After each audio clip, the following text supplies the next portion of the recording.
Arlo's mission is to protect what matters most. Your family, your home, your assets. We have our cameras to watch over those.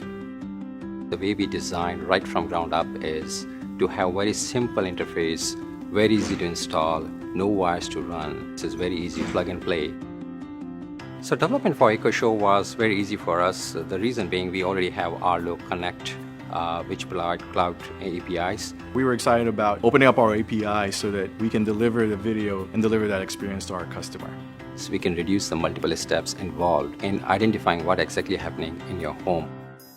So we have our Amazon Echo Show set up today, and within our smart home we actually have Arlo cameras set up. We have some set up in the kitchen and also in the kids' room. So let's say we're in the kitchen today with our Echo Show and we wanted to check in on the kids. We could say, Alexa, show us David's room. Echo Show will actually load a live view of the Arlo camera, and we can tune in and see what's going on. I clearly saw it's a great opportunity for us actually. We're able to combine query and answer into one box. Our customers can just say, after receiving alerts, to play the camera, and the camera will stream to our Echo Show. From Arlo perspective, for us, end user experience is extremely important, and I believe Alexa provides that experience, and I think that's one of the reasons we are very excited to be part of the Alexa integration.